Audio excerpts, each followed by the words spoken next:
Well, as the Departments of Health and Human Services, along with the U.S. Department of Agriculture, finalize the new 2015 dietary guidelines for all Americans, both young and old, a lot of folks out here in rural America are asking, where's the beef in the Dietary Guidelines Committee's report?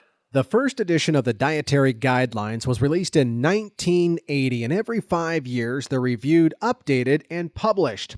U.S. agricultural groups say the new report, though, is inconsistent because, on one hand, the committee has endorsed the Mediterranean-style diet, which has higher red meat levels than currently consumed in the U.S., but on the other hand, they've left lean meat out of what they consider to be a healthy dietary pattern. And this is why people like Brooke Yates, who's both a physician's assistant and a rancher, are in disagreement with the advisory committee's new report. What research is showing, and we know now, is that lean beef, lean cuts of meat, really do have just as many, if not more, beneficial protein and vital nutrients and vitamins as a plant-based protein diet, as well as being less calories. So in today's day and age, we talk about moderation, we talk about caloric intake and cutting back our portion sizes, and that's what it's really all about. So when you take, you look at the daily recommended guidelines for protein, which is about 50 milligrams of protein in a day based on a 2,000 calorie diet. In a 3-ounce lean cut of beef, you have 25 grams of protein. To get that equivalent in a plant-based protein, you're looking at having to eat a cup and a half of edamame or soybeans, which is like 300 calories. Registered dietitians like the Montana Beef Council's Lisa Murray agree.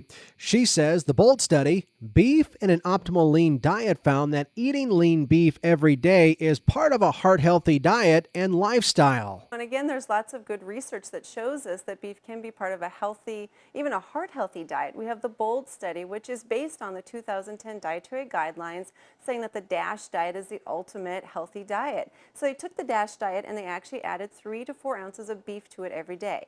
And after the end of the study, it showed that people did lower cholesterol. They lowered blood pressure. So there was a lot of positive outcomes having beef every day.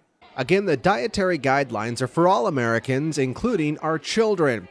And public school officials like Columbus, Montana Superintendent Alan Sipe says the new recommendations fall short when it comes to keeping children fed and full of energy at school. Well, I have to say that usually if you want to find out the impact, you find out from students and parents. We're a little bit reluctant with some of the changes that have been imposed on us. They don't quite fit in a rural state. They don't fit in Montana.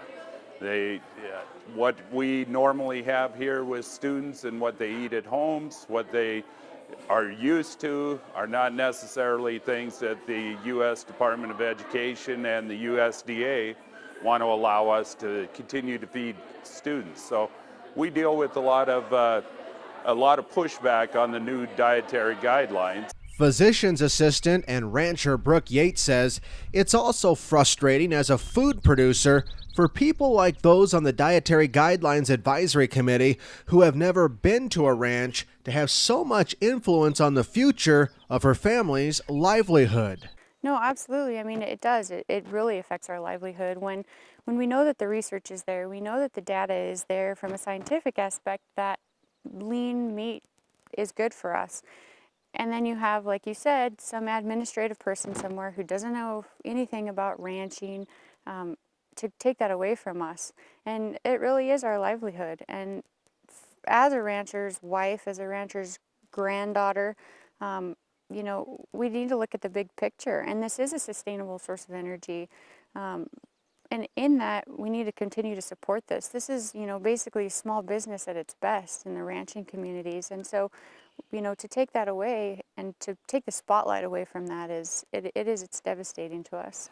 So as the new dietary guidelines are finalized, folks here in rural communities like Columbus, Montana hope that the beef, pork, and lamb that they raise out here on their farms and ranches remains part of those guidelines.